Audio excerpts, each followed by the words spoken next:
ప్రకారం మేము ఎక్విజేషన్ చేయను, రౌడీతంగా ఎక్విజేషన్ చేస్తామంటే చేతులు కట్టు కూర్చోవాలా వైఎస్ఆర్ కాంగ్రెస్ పార్టీ అని అడుగుతా ఉన్నా.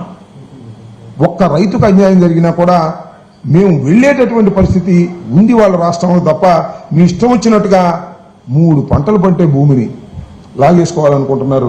వారి ఇష్ట ప్రకారం రాకుంటే మాకేం తప్పులేదు. కానీ మేము ఎవరు అందరూ వెళ్ళాం.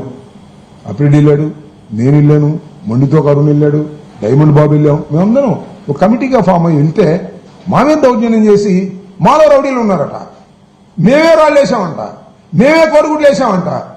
చూస్తున్నారుగా ప్రపంచం, మీరు చూశారుగా, మొత్తం లైవ్ లో వచ్చింది, మీడియా అంతా ఉంది. మా ఇంటి మీద జరిగింది కూడా అదే. వాళ్ళని ఇంతవరకు అరెస్ట్ చేయలే, వీళ్ళని కూడా అరెస్ట్ చేయరు. మా మీద కేసులు పెట్టి మమ్మల్ని అరెస్ట్ చేయాలనుకుంటున్నారు. అరెస్టులకు భయపడతామని అడుగుతా ఉన్నా. ప్రపంచం చూడలేదా? ప్రపంచం ఏం జరుగుతుందో అర్థం కావటం లేదా? సామాన్య ప్రజానీకానికి తెలియదా? విఘ్నులైనటువంటి రాష్ట్ర ప్రజానీకం చూడటం లేదా? ఈ అమరావతి వ్యవహారంలో ఒక పెద్ద దోపిడీ కార్యక్రమం చేస్తున్నారు చంద్రబాబు నాయుడు గారు. మామూలు దోపిడీ కాదు. ఎంతండి చదరపు అడుగుకి 20,000. 20,000 చదరపు అడుగులకి మీరు డబ్బులు ఇస్తున్నారంటే, లోన్ తీసుకొచ్చి 47,000 కోట్లు లోన్ తీసుకొచ్చి మీరు వాళ్ళకి ఇస్తున్నారండి. ఎంత కమిషన్ తీసుకుంటున్నారు?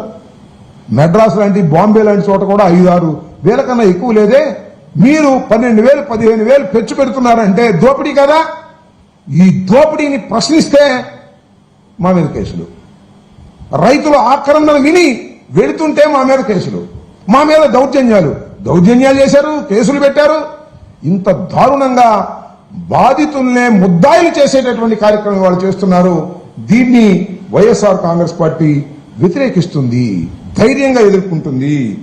ఉండవల్లి గాని, పెనుమాక్ గాని, ఎర్రబాలెం గాని, నిడమరు గాని, బేతపూడి గాని, కురగల్లు గాని, అమరావతిలో ఉన్నటువంటి ఈ ప్రాంతాల రైతులందరూ కూడా ఇవాళ కూడా మాట్లాడారు. అయ్యా, వాళ్ళందరూ వచ్చింది మా కోరిక మేరకు వచ్చారు, మాకు ఎక్స్ప్లెయిన్ చేయడానికి వచ్చారు, మా పరిస్థితి చూడటానికి వచ్చారు. ఏంటిది నాకు అర్థం కాలేదు. చంద్రబాబు నాయుడు గారు మాట్లాడుతున్నాడు, రైతులు ఆవేదనలో ఉన్నారు, వీళ్ళు వెళ్ళి వాళ్ళు రెచ్చగొట్టారు. మేము రెచ్చగొట్టడం ఏంటి? సిగ్గుందా అని అడుగుతా ఉన్నా చంద్రబాబు నాయుడు గారికి. అడ్డగోలుగా మీరు